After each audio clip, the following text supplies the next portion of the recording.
దీంట్లో 300 కోట్లు ఇది వీళ్ళది ఇది దాని తర్వాత ఇచ్చిన జీవో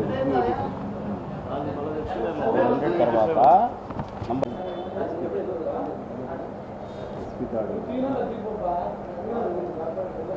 ఓకేనా అన్నా నిన్నటి దినము మన కడప ఎమ్మెల్యే గారైన రెడ్డప్ప గారి మాధవరెడ్డి గారు మన షామీరియా బ్రిడ్జ్కు శంకుస్థాపన చేసినానని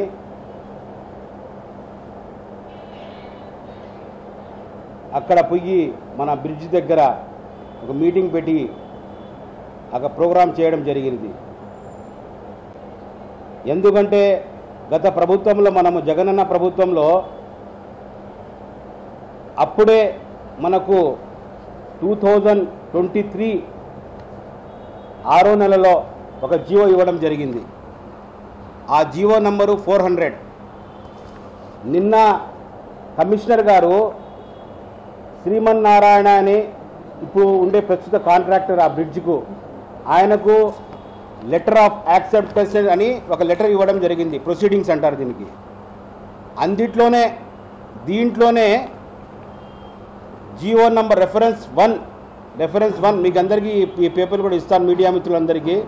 రెఫరెన్స్ 1లో GO number RT number 400 municipal administration and urban development department dated 16/6/2023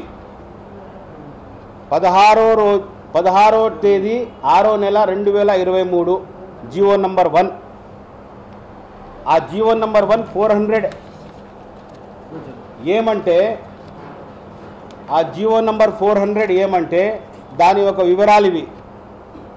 government of Andhra Pradesh GO number 400 ఎప్పుడు 16/6/2023 అప్పుడే మన జగనన్న ప్రభుత్వంలో మన డిప్యూటీ సీఎం అప్పుడుండే deputy CM SB Amjad Basha garu, మన మేయర్ సురేష్ బాబు గారు అప్పుడే అతనుకు మన జగన్ సార్కు ఆయనకు ఒప్పించి 305 కోట్ల రూపాయలు శాంక్షన్ చేయడం జరిగింది. అప్పుడు మనకు టెంకాయలు కొట్టడం జరిగింది. మన డిప్యూటీ సీఎం గారు, మన అమ్జద్ బాషా గారు ప్లస్ మన మేయర్ సురేష్ బాబు గారు పోయి అక్కడ శంకుస్థాపన చేసి పనులు స్టార్ట్ చేస్తామని అనుకునేటప్పటికీ వాళ్ళ నాన్నగారు చనిపోవడం జరిగింది.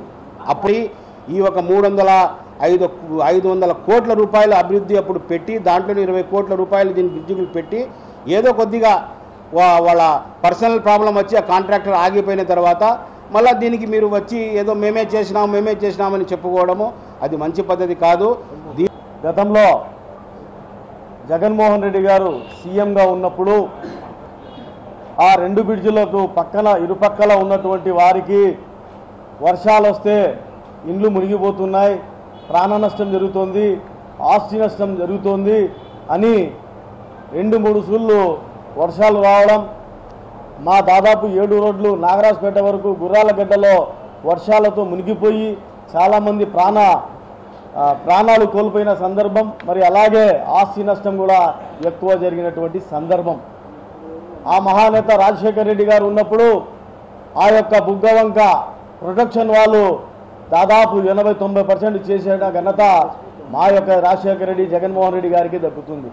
మరి ఆడ మునిగిపోతున్నారు, అక్కడ నష్టపోతున్నారు, అక్కడ ప్రజలు ఇబ్బంది పడుతున్నారని చెప్పి ఇక్కడ ఉన్నటువంటి మాజీ డిప్యూటీ సీఎం అమ్జద్ బాషా గారు, మరి మేయర్ గారు, ఎంపీ గారు జగన్మోహన్ రెడ్డి గారికి తిరుపతిలో సభ జరుగుతుంటే అక్కడి నుంచి పిలుచుకొని వచ్చి ఏరియల్ సర్వే హెలికాప్టర్లో తిప్పించి అయ్యా ఈ విధంగా నష్టపోతున్నారు, ప్రాణం పోతుంది, ఆస్తులు నష్టమవుతాయని జరిగితే ఆ ప్రొటెక్షన్ వాళ్ళు పూర్తిగా చేసినటువంటి ఘనత మా యొక్క జగన్మోహన్ రెడ్డి గారి అందరితో చేసుకుంటున్నా. మరి కొద్దిగా పనులు ఆగిపోవడం వలన అది ఎలక్షన్లు రావడం వలన ఆగిపోయినాయి. మరి వీళ్ళు ఎందుకు అప్రోచ్ రోడ్డు పూర్తి చేయకూడదు?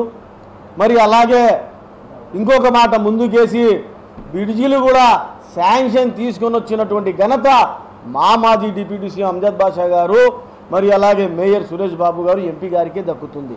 దానికి సాక్ష్యం ఎవరో చెప్పాలి, ఏదో చేయాలి అని కాదు. కడపలో ఉన్నటువంటి ప్రజలందరూ చాలా విద్యావంతులు, చాలా గుణవంతులు, చాలా తెలివిపరులు. ఎందుకంటే సాక్ష్యం ఇక్కడ జియో రూపంలో ఎన్ మనోజ్ రెడ్డి గారు, వీరే కమిషనర్ గారు, వీరే కడప కమిషనర్ గారు ఏమంటారంటే GO number 400 municipal administration and urban development department dated అంటే 16/6/2023లో ఈ శాంక్షన్ జరిగిందన్నమాట. ఎంత? అందరికీ నమస్కారం. నిన్న ఆదివారం రోజు మన కడప శాసనసభ్యురాలు షామీరా బ్రిడ్జ్కు అలాగే లా కాలేజ్ బ్రిడ్జ్కు టెంకాయ కొట్టారు. ఆ రోజు మా జగన్మోహన్ రెడ్డి ఇచ్చిన ఫండ్నే అదే జీవో నెంబర్ను రెఫరెన్స్ ఈరోజు ఉన్నటువంటి కమిషనర్ కూడా పొందుపరిచి చూపించాడు. వాస్తవాలు ఇవి తెలియజేయండి. మీరు చేసేది ఏంటంటే జగన్మోహన్ రెడ్డి గవర్నమెంట్లో మా డిప్యూటీ సీఎం గారు, మా మేయర్ గారు, మా ఎంపీ గారు, మా యొక్క నాయకుల యొక్క కృషితో మా ప్రభుత్వం ద్వారా వచ్చిన నిధులతో మేము ఏదైతే సాధించినామో ఆ నిధులకు మేము కొట్టిన టెంకాయలకు మళ్ళీ మీరు టెంకాయలు కొడుతున్నారు. ఇవే కాదు, ఇదే విధంగా చూసుకుంటే మన అండర్ గ్రౌండ్ రైల్వే ట్రాక్ దగ్గర బ్రిడ్జి ఆల్రెడీ మా ఎంపీ గారు ఎప్పుడో ప్రారంభించారు. మళ్ళీ ఈ గవర్నమెంట్ వచ్చిన తర్వాత మీరు దానికి టెంకాయలు కొట్టారు. అలాగే పోతే మన సిపి బ్రౌన్ గ్రంథాలయం 3,66,00,000 బిల్డింగ్కు 3 కోట్లు స్థలానికి మా గవర్నమెంట్లో జగన్మోహన్ రెడ్డి గారు శాంక్షన్ చేస్తే మా నాయకులందరి సహకారంతో మా నాయకుల యొక్క కృషితో మీరు వచ్చి శిలాపలకాల పేర్ల కోసం పాకులాడి మీరు టెంకాయలు కొట్టుకుంటారు.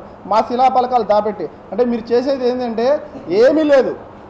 మేము సాధించిన నిధులు, మేము సాధించిన అభివృద్ధి మీరు వచ్చి టెంకాయలు కొడుతున్నారు. ఇవే కాదు, కడప నగరంలో రోడ్లు వైండింగ్ ఎక్కడికి పోయినా కూడా ప్రజలందరినీ అడుగుతారు.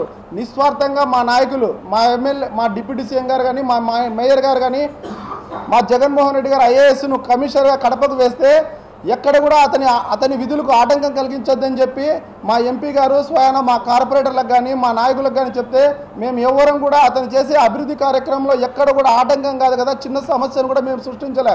కడప నగరాభివృద్ధికి మేమందరం సమిష్టిగా మా కార్పొరేటర్లు, ఇప్పుడు పోయిన కార్పొరేటర్లు ప్రతి ఒక్కరికి తెలుసు, అందరము అభివృద్ధిలో పాలు పంచుకున్నాం తప్పితే ఇంకోటి కాదు. ఈరోజు కడపలో ఇన్ని రోడ్లు వైండింగ్ జరిగినాయంటే ఎవరి వల్ల జరిగాయి? మీరు ఈరోజు చిన్న కాలువలు రోడ్డు వైండింగ్ చేయండి, మీ చేతనైతే చూద్దాం. ఊరికే మాట్లాడాలంటే ఎవరైనా మాట్లాడచ్చు. దయచేసి ఇప్పుడు కూడా మీరు రాష్ట్ర ప్రభుత్వం నుంచి నిధులు తేండి, చేయండి, అభివృద్ధి చేయండి. మేము కూడా సంతోషిస్తాం, కడప నగర ప్రజలు కూడా సంతోషిస్తారు మీకు ఓట్లు వేసినందుకు. అలా కాకుండా కేవలం జగన్మోహన్ రెడ్డి గవర్నమెంట్లో సాధించిన నిధులకు మీరు టెంకాయలు కొట్టి మేమే సాధించినామంటే ప్రజలు కూడా హర్షించరు, ప్రజలు కూడా నవ్వుకుంటున్నారు. దయచేసి మీకు ఒకటే చెప్తున్నాం, ఈ కడప అభివృద్ధి జరిగిందంటే వైఎస్ కుటుంబం, అది రాజశేఖర రెడ్డి గారు కానీ జగన్మోహన్ రెడ్డి గారు కానీ వారి యొక్క కృషి, మా పార్టీ అంటే అప్పుడు రాజశేఖర రెడ్డితో ఎవరైతే ట్రావెల్ అయినారో నాయకులు, వాళ్ళు ఇప్పుడు వైఎస్ఆర్ కాంగ్రెస్ పార్టీలోని నాయకుల యొక్క కృషి వల్ల కానీ తప్ప మీ టీడీపీ వల్ల ఏమీ జరగలేదు.